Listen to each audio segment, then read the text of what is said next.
आपण पाहताय न्यूज 18 लोकमतवर 25 मिनिटात 50 बातम्या. बातम्यांचा वेगवान आढावा.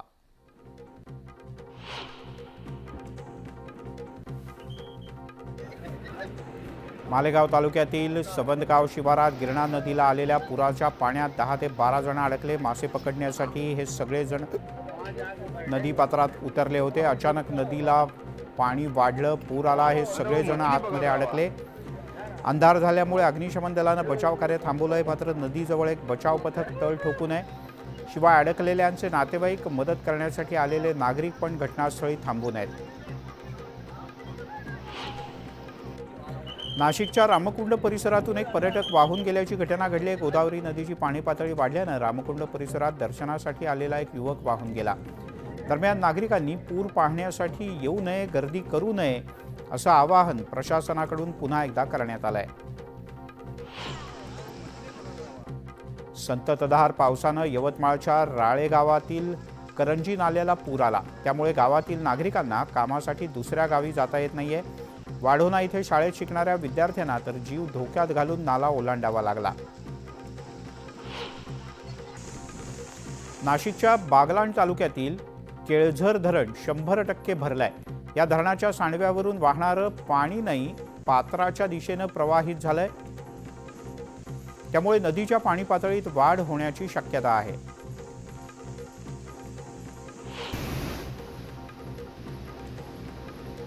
खडकवासला धरणातून विसर्ग वाढवण्यात आल्यानं पुण्याला पुराचा धोका वाढलाय. सांडव्यावरून मुठा नदी पात्रात सुरू असणारा विसर्ग 45,705 क्युसेक्स पर्यंत करण्यात आलाय. त्यामुळे नदीपात्रालगतच्या भागात पाणी अधिक वाढण्याचा धोका आहे. पुण्यातल्या पूरस्थितीवर केंद्रीय राज्यमंत्री मुरलीधर मोहोळ लक्ष ठेवून आहेत. यावेळेला प्रशासनाच्याकडून योग्य समन्वय साधला जात असून मागच्या वेळेप्रमाणे स्थिती उद्भवणार नाही असा दावा मोहोळ यांनी केलाय. नाशिकच्या गोदावरी नदीपात्रात पाण्याचा प्रवाह वाढलाय. पाणी पातळीत झपाट्यानं वाढ झाली. त्यामुळे गोदाकाठच्या नागरिकांची तारांबळ उडाली. काठावर असलेल्या पर्यटकांची अनेक वाहनं पाण्यात अडकून पडली आहेत. पात्राशेजारी असणारी मंदिरं सुद्धा पाण्यात गेली आहेत. नाशिकच्या त्र्यंबकेश्वर परिसरात जोरदार पाऊस सुरू आहे. पावसामुळे कुशावर्त परिसरातील बाजारपेठेत गुडघाभर पाणी साचलंय. व्यापाऱ्यांचं मोठं नुकसान झालंय तर भाविकांचेही हाल झाले आहेत. श्रावण महिन्याच्या निमित्त त्र्यंबकेश्वरमध्ये भाविकांची मोठी गर्दी होतीये. मात्र पावसामुळे सगळ्यांचीच अडचण झाली आहे. नाशिक देवळालीच्या आमदार सरोज आहेर यांना दशक्रिया विधीसाठी पावसाच्या पाण्यातून वाट काढावी लागली. ट्रॅक्टरच्या साहाय्यानं त्यांनी नदीवरचा पूल ओलांडला. दुसरीकडे पर्यायी रस्ता असतानाही आमदारांनी स्टंटबाजी करण्यासाठी व्हिडिओ बनवला असा आरोप विरोधकांनी केला आहे.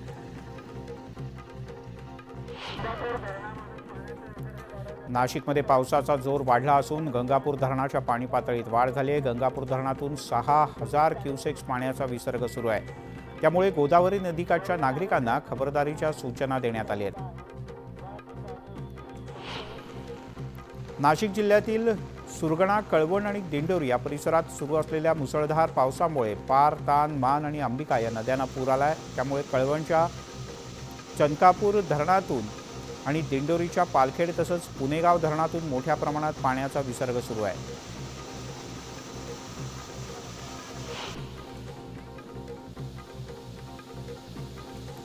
इकडे नाशिकच्या नांदूर मध्यमेश्वर धरणातून 45,000 क्युसेक्स इतका पाण्याचा जबरदस्त विसर्ग सुरू आहे. पाण्याचा विसर्ग सुरू असताना काही हुल्लडबाज किंवा अतिहुशार फोटो काढण्यासाठी इथे जमले होते. लोकांनी जीव धोक्यात घालून फोटो काढू नये, हुल्लडबाजी करू नये अशा तरुणांवर पोलिसांनी कठोर कारवाई करावी अशी मागणी नागरिकांनी केली आहे. गेल्या 2 आठवड्यांपासून सुरू असलेल्या संततधार पावसानं दिग्रस तालुक्यातील नांदगव्हाण धरण तुडुंब भरून वाहू लागलंय. धरणाच्या सांडव्यावरून पाणी वाहत असून मासे पकडण्यासाठी मच्छीमार गर्दी करतायत तर पर्यटकांनी सुद्धा इथे गर्दी केली आहे. अहमदनगरच्या पारनेर तालुक्यातील मांडावे खुर्द परिसरात जोरदार पाऊस झालाय. पावसामुळे मुळा नदीला पूर आलाय. मांडवा येथील पूल पाण्याखाली गेल्यानं पारनेर आणि संगमनेरचा संपर्क तुटला. या परिसरातील वाहतूक तुर्तास बंद करण्यात आली आहे. रायगड जिल्ह्याला सुद्धा मुसळधार पावसानं झोडपलं। या पावसामुळे रस्ते आणि पूल पाण्याखाली गेलेत। पाताळगंगा नदीनं इशारा पातळी गाठली आहे, तर काळ नदीनं धोक्याची पातळी ओलांडली आहे। पुढच्या काही तासात पावसाचा जोर आणखीन वाढण्याची शक्यता आहे। प्रशासन अलर्ट मोडवर आहे। नदीकाठच्या रहिवाशांना सतर्कतेचा इशारा देण्यात आला आहे। पालघर जिल्ह्यातील नद्यांच्या पाणी पातळीत मोठी वाढ झाली आहे, त्यामुळे सूर्या, तानसा, पिंजाळ आणि वैतरणा या नदीकाठावरील 100 पेक्षा जास्त गावांना सतर्कतेचा इशारा देण्यात आला आहे। पुण्यातील वरसगाव धरणही ओव्हरफ्लो झालं असून धरणातून मोठ्या प्रमाणात पाण्याचा विसर्ग सुरू झाला आहे। नदीकाठच्या गावांना सतर्कतेचा इशारा देण्यात आला आहे। मावळात पडत असलेल्या संततधार पावसामुळे पवना आणि इंद्रायणी नद्या दुथडी भरून वाहू लागले। इंद्रायणी नदीला पूर आल्यानं घाटावर असलेलं कुंडलिकाचं मंदिर पाण्याखाली गेलंय। मुख्य मंदिराच्या पायऱ्यांवर पाणी आलंय, त्यामुळे कोणीही नदी पात्रात उतरू नये असं आवाहन प्रशासनानं केलंय।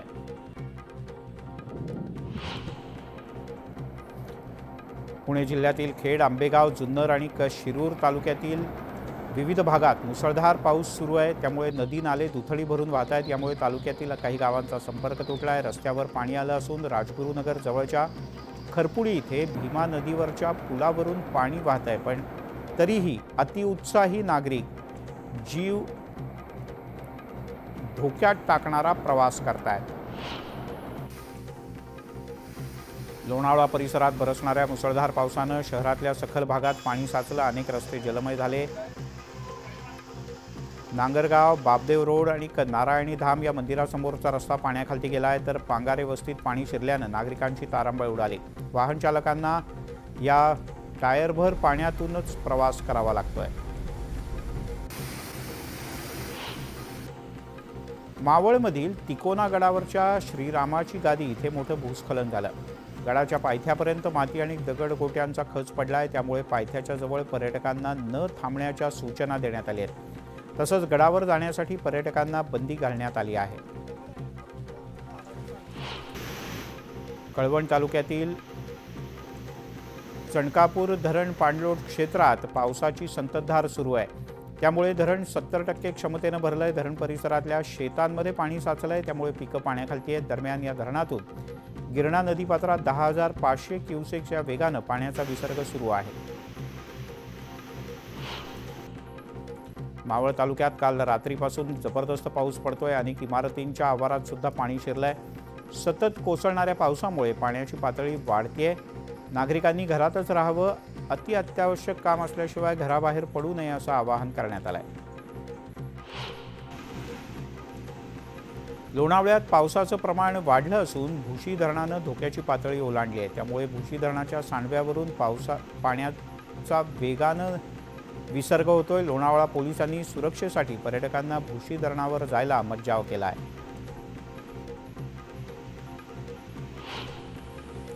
पिंपरी चिंचवडमध्ये पावसाचा जोर वाढल्यानं शहरातील उपनगरात पाणी साचायला सुरुवात झाली। नागरिकांनी गरज असेल तरच घराबाहेर पडावं असं आवाहन पिंपरी चिंचवड महापालिकेच्या वतीनं करण्यात आलंय। तर नागरिकांच्या सुरक्षेसाठी शहरांमध्ये आर्मी आणि एनडीआरएफची पथकं तैनात करण्यात आली आहेत। लोणावळ्यातील कार्ला गडावर पावसाच्या पाण्यानं अक्षरशः हाहाकार उडालाय। गडाच्या पायथ्याशी कमरेपर्यंत पाणी साचलंय। एकविरा आईचं भाविक दर्शन घेऊन परत येत असताना पाण्यातूनच त्यांना वाट काढत उतरावं लागलं। गडावर देवीच्या दर्शनाला जात असताना सुद्धा काही भागात तर गुडघ्यापेक्षा जास्त पाणी साचल्याचं पाहायला मिळालं। पिंपरी चिंचवड शहरात पावसाचा जोर वाढलाय। नदी नाले दुथडी भरून वाहत आहेत, त्यामुळे पूरस्थितीचा धोका आहे। शहरातील नदीकाठच्या सुमारे 1000 पेक्षा जास्त नागरिकांना स्थलांतरित करण्यात आलंय।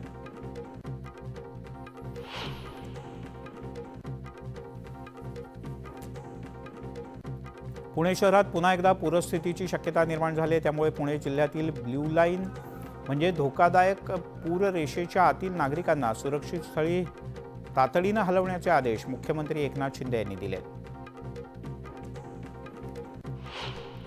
पुण्यातील खडकवासला धरण साखळी क्षेत्रात मुसळधार पाऊस पडत असल्यानं धरणं तुडुंब भरू लागलेत। धरण साखळी क्षेत्रात पाऊस पडत असल्यानं धरणातून विसर्ग करण्याच्या सूचना अजित पवार यांनी दिलेत। धरण 65% पेक्षा जास्त भरलं तर त्यातून विसर्ग करणं आवश्यक असल्याचं उपमुख्यमंत्री अजित पवार म्हणाले.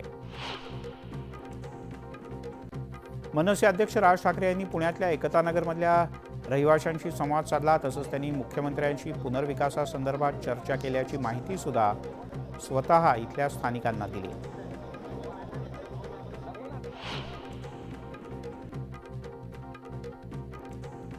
वळूयात अन्य काही बातम्यांकडे. विरोधक सातत्यानं भाजप नेत्यांच्याबद्दल गैरसमज पसरवत असून त्यासाठी त्यांनी श्याम मानव आणि मनोज जरांगे यांना अंगावर सोडल्याची टीका राज्यसभा खासदार अनिल बोंडे यांनी केली. त्यांच्या सांगण्यावरूनच जरांगे बोलतात ते मराठा समाजाचेच मुख्यमंत्री होते असा टोलाही त्यांनी शरद पवार यांचं नाव न घेता लगावलाय.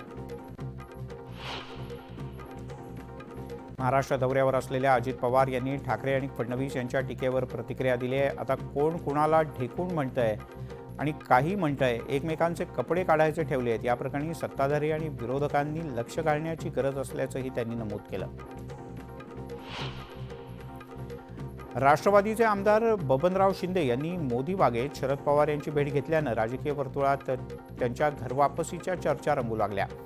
त्यावर कोणीही घरवापसी करणार नाही, वैयक्तिक कामासाठी लोक भेटत असतात. शरद पवार देखील कामासाठी विविध पक्षाच्या नेत्यांकडे जात असतात असा खुलासा छगन भुजबळ यांनी केला आहे.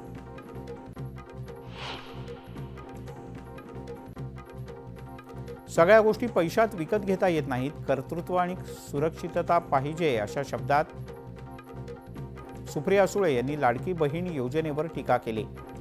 महाविकास आघाडी सरकार आपल्यावर राज्य गुन्हेगारी मुक्त करणार अशी घोषणा त्यांनी केली होती. महिलांना सन्मान राखणं ही आमची जबाबदारी असल्याचंही त्या म्हणाल्या. लाडकी बहीण योजना सुरू झाल्यापासून महाविकास आघाडीचे नेते अर्थतज्ञ झाले असून त्यांना राज्याची आर्थिक चिंता सतावू लागली आहे. त्यांनी ही चिंता करू नये असं म्हटलंय मंत्री सुधीर मुनगंटीवार यांनी. ही योजना कोणीही बंद करू शकत नाही असंही त्यांनी नमूद केलं.